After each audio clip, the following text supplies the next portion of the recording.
निजीकरण एक सनका हुआ हाथी हो चुका है देश के भीतर, और उस सनके हुए हाथी पर मोदी जी सवार हो चुके हैं। कोई इल्म नहीं है सरकार को कि ये जो सनका हुआ हाथी है वो इस देश को कितना नुकसान पहुंचा रहा है। कि मोदी जी चाहते हैं कि हिंदुस्तान का नाम बदल करके अंबानिस्तान कर दिया जाए। किसानों ने कह दिया था कि हम राशन पानी के साथ आंदोलन करने आ रहे हैं, जब तक इस सरकार को तोड़ेंगे नहीं तब तक हम छोड़ेंगे नहीं। किसानों ने कहा अडानी और अंबानी के हवाले अगर बैंकों को कर दिया गया तो उनका एकमात्र जो ओरिएंटेशन होगा, एकमात्र जो मकसद होगा वो सिर्फ और सिर्फ मुनाफा होगा, और मुनाफे के कब्र पे इस देश के लाश को हम नहीं रखने देंगे। ये हमने संकल्प लिया हुआ है। देश के अंदर एक ऐसी निजाम है, एक ऐसी सरकार आ चुकी है 2014 में, जो इस देश की बुनियादी परिभाषा को बदलना चाहती है। जो बेसिक डेफिनेशन इस देश के अंदर था, उन सारे चीजों को बदल देना सरकार चाह रही है। हमने तब भी कहा था कि मोदी जी चाहते हैं कि हिंदुस्तान का नाम बदल करके अंबानिस्तान कर दिया जाए। नाम बदलने में ऐसे ही माहिर है, तो ये तो होने नहीं देना है किसी भी। हिंदुस्तान को उसकी पूरी पहचान के साथ, तमाम जनता के जो सपने और अरमान इस देश के साथ जुड़े हुए हैं, उनकी हत्या, उनके ऊपर कोई डकैती मार दे, ये हमें कतई बर्दाश्त नहीं होगा। और इसीलिए जो बैंक को बचाने की लड़ाई है वो असल में सिर्फ बैंक कर्मियों के हित की लड़ाई नहीं है, सिर्फ उनका सोशल सिक्योरिटी का मामला नहीं है।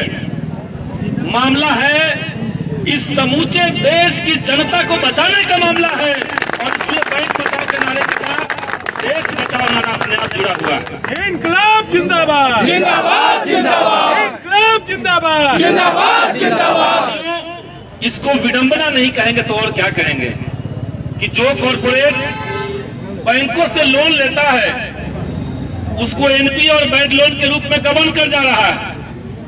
उन्हीं कॉर्पोरेट्स के हाथ में सरकारी बैंकों को बेचने की बात चल रही है। यानी ये समय की तैयारी चल रही है कि कोई एक व्यक्ति आपके बैंक में आए, बैंक के मैनेजर से कहे कि हमें इतना लोन दीजिए, हमें आपके बैंक को खरीदना है। बैंक से लोन लेकर के बैंक को खरीदने का एक जो दौर शुरू करने की तैयारी मोदी जी की है, उसे किसी भी हाल में बर्दाश्त नहीं करना। सरकार कह रही कि इससे नौकरी में इजाफा हो जाएगा, कोई तर्क नहीं है इसके पीछे।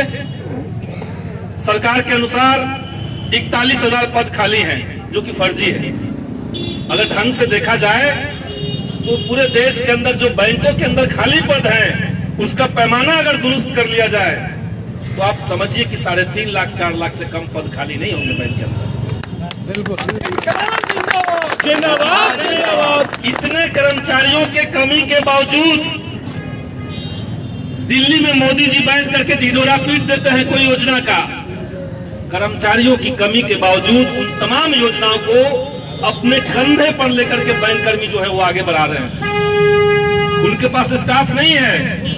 एक समय होता था कि एक अधिकारी के पास 7-7 क्लर्क होते थे, आज 7 अधिकारियों के पास 1 क्लर्क बचा हुआ है, वहां बहाली नहीं है।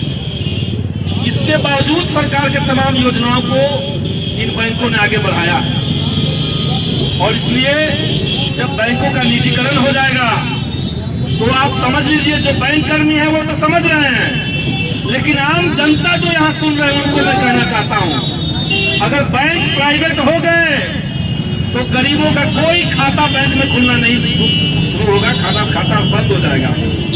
सरकार की कोई भी योजना में जो धनराशि गरीबों को दी जाती है वो तमाम योजनाएं बंद हो जाएंगी। जो आपके ग्रामीण बैंक हैं, गांव देहात के इलाके में जो बैंकों की शाखाएं खुली हुई है, तो कोई शाखा बचेगा नहीं, क्योंकि आज सरकारी बैंकों का ओरिएंटेशन जनता का कल्याण करना होता है, सोशल वेलफेयर होता है। लेकिन जो कॉर्पोरेट्स के हवाले बैंक चले गए, अडानी और अंबानी के हवाले अगर बैंकों को कर दिया गया तो उनका एकमात्र जो ओरिएंटेशन होगा, एकमात्र जो मकसद होगा वो सिर्फ और सिर्फ मुनाफा होगा, और मुनाफे के कब्र पे इस देश के लाश को हम नहीं रखने देंगे।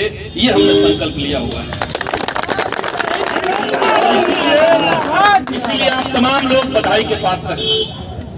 एक आम फहम समझदारी लोगों में होती जा रही थी कि ये जो सरकार है, ये जो फैसला कर लेती है, ये पीछे नहीं हटती है। और हम सलाम करेंगे उन तमाम किसानों को जिसने इस बात को गलत साबित कर दिया। उसने कहा, किसानों ने कह दिया था कि हम राशन पानी के साथ आंदोलन करने आ रहे हैं, जब तक इस सरकार को तोड़ेंगे नहीं तब तक हम छोड़ेंगे नहीं, किसानों ने कहा। और एक लड़ाई हम लोगों ने देखा कि समूचे देश ने उस लड़ाई को जीता। और आज बैंकों के ऊपर उसी तरह का संकट, बल्कि उससे बड़ा संकट बैंकों के ऊपर मंडरा रहा है। और इसलिए ये 2 दिन की लड़ाई नहीं है। तमाम जो बैंक के यूनियन है, उन्होंने 2 दिन का कॉल भले ही दिया हो, लेकिन इसको दिमाग में रख लेना होगा हम लोग को कि ये लड़ाई बहुत लंबी चलने वाली है। और अगर हम लोगों ने ठान लिया कि सरकार के निर्णय के आगे हम झुकेंगे नहीं, हम टूटेंगे नहीं, एकजुट होकर के संघर्ष करेंगे, उसी दिन से हम लोग जीत की तरफ कदम बढ़ा देंगे। इसको याद रखिए। और हर हाल में जीतना पड़ेगा, हमारे पास विकल्प नहीं है। बैंक कर्मी और देश की जनता अब पीछे नहीं हट सकती, क्योंकि वो जहां खड़े हैं पीछे दीवार है।